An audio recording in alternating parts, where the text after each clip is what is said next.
네, 안녕하세요. 데이업의 이경민입니다. 오늘은 해태제가 식품을 같이 보도록 할 텐데, K푸드의 상승세에 힘입어서 해태제가 역시 급등을 했었죠. 그러고 나서 최고점을 찍고 다시 하락을 하고 있는 분위기이긴 한데요. 최근 주가 하락 이유가 뭐 매출 때문인지 아니면 다른 이유가 있는지도 살펴보셔야 될 것 같은데 오늘은 그 이유를 B2라는 키워드를 잡아봤습니다. 그래서 이 키워드가 주가에 어떻게 반영을 됐고 지금 어떤 상태에 있는지를 좀 살펴보시면서 이 현재의 시점을 좀 잘 살펴보셨으면 좋겠다라는 생각이 들어서 정리를 해봤습니다. 같이 보실게요. 차트를 보시면요. 마찬가지로 혜태제가 식품 역시 6월 달에 급등을 하기 시작을 합니다. 그러면서 가파르게 올랐다가 다시 또 급격하게 하락을 하고 있는데 요때의 시점부터 나머지 이제 펼쳐진 시나리오들이 이제 B2랑 연관이 있는 것 같은데 요걸 잠깐 말씀을 드리면요. 자, 기사를 보시면 6월 15일자 기사죠. 한참 K푸드가 올랐을 때 당연히 너도 나도 뛰어들게 되면서 B2가 급증을 하게 됩니다. 그러면서 혜태제과의 신용 잔고가 한 달 새 10배나 됐다고 하는데요. 혜태제가 혜태제가 식품의 잔고 증가율이 2위를 차지를 했는데 자, 요 내용이 뭐냐면 자금을 빌린 뒤에 사람들이 변제를 마치지 않은 금액이 늘었다는 게 이제 B2 자체가 증가를 했다는 건데 그만큼 혜태제가 식품에도 B2가 많이 늘었다라고도 보시면 될 것 같아요.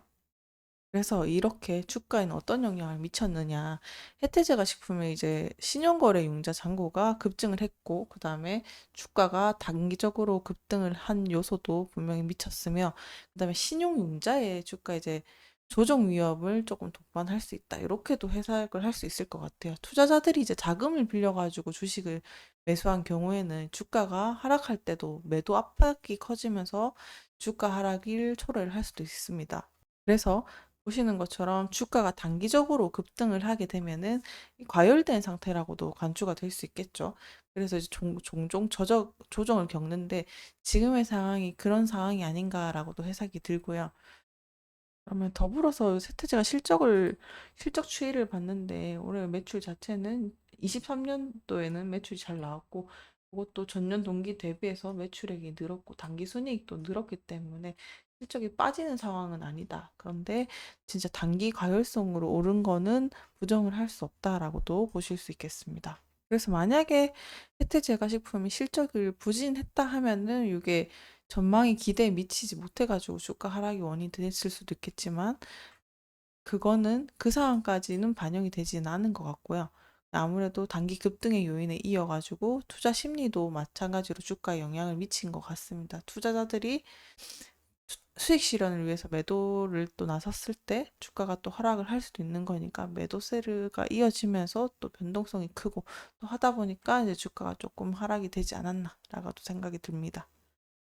그래서 B2의 관점으로 봤을 때 이렇게 단계별로 하락하고 있는 이 시점, 요것들을 단계별로도 조금 상황을 살펴볼 수 있을 것 같아요. 일단은 이제 초기 단계부터 안전 단계까지 그냥 간단하게 이거는 네, 이런 상황이 있을 수 있으니까 살펴보셔라라는 차원에서 일단 1단계는 아무래도 초기 단계가 있겠죠. 그때는 이제 뭐 특정 뉴스나 이런 실적 개선이 막 시장에 붐을 일으키게 되면서 기대감을 반영을 하게 되죠. 그렇게 되면서 주가가 1단계에서는 들썩이게 됩니다. 그렇게 되면서 주식에 투자하게 사람들이 들어오는 시점이 어떻게 보면은 주가가 상승하기 시작하는 그 시점이라고 보시면 좋을 것 같아요. 그리고 뒤이어서 상승 단계가 이어지죠. 상승 단계도 마찬가지로 지금 포지션이랑 비슷한 것 같은데, 네, 투자자들이 될 거야 하면서 전부 몰빵하기 시작합니다. 주가에 대한 상승에 대한 기대감이랑 용자들이 지금처럼 B2가 급증을 하고 또 새로운 투자자들이 시장에 계속 유입이 되겠죠. 그렇게 되면서 아까처럼 가파른 상승 곡선을 그리면서 시종이 자금 신용을 통해서 투자가 되죠. 그래서 주식 시장의 열기가 계속 가파르게 상승이 되는 단계다. 이렇게 보시면 될 것 같습니다. 그리고 과열 단계에서는요, 주가가 또 급등을 하면서 과열된 상태가 되죠. 그렇게 되면서 비정상적으로 높아지는 경우가 또 많은데요. 이때는 이제 심리가 극도로 긍정적으로 이제 거의 정점에 왔다라고도 생각이 들면서 이제 실제 기업 가치 이상으로 상승한다라고도 볼 수 있겠는데, 하지만 이 시점에서 불안정성이 증가를 하기 시작합니다. 그렇게 되면서 찍고 이제 하락을 하는 조정 단계에 들어가기 시작을 하는데요. 그러면서 주가가 어떻게 보면 일정 수준으로 이상 상승을 했으니까 기대 실적에 미치지 못했거나 불확실성이 너무 많이 오른 거 아니야 하라면서 이제 주가가 하락을 하기 시작하죠. 그러면서 신용융자를 통해서 투자자들이 매도 압박을 받을 수 있습니다. 그렇게 되면 어떻게 될까요? 주가가 하락이 시작되면서 신용융자를 이용했던 투자자들이 빠르게 매도를 하기 시작을 합니다. 그러면서 압력이 증가하고 주가의 하락 폭이 커질 수 있는 상황이 발생을 하게 됩니다.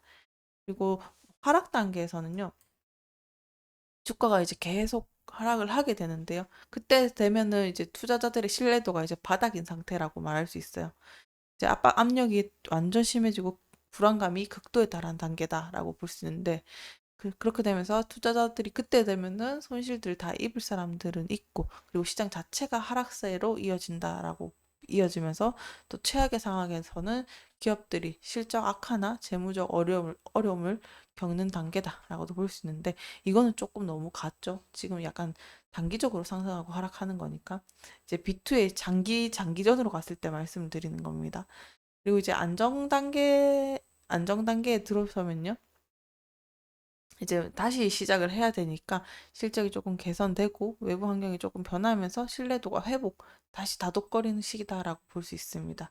근데 이거 어떻게 보면 장기전에서 이렇게 사이클을 말씀을 드린 건데, 이거를 B2에 대입을 해봐도 어떻게 보면은 아예 배제할 수는 없는 상황이지 않을까라고도 생각이 돼서, 요런 사이클을 머릿속에서 조금 그리시면서 좀 참고를 해주시면은 좀 도움이 되지 않을까 싶어서 정리를 해봤습니다.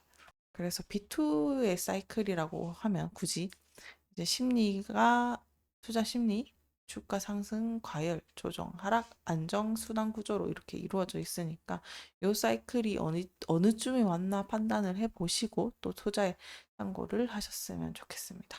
오늘도 시청해주셔서 감사합니다.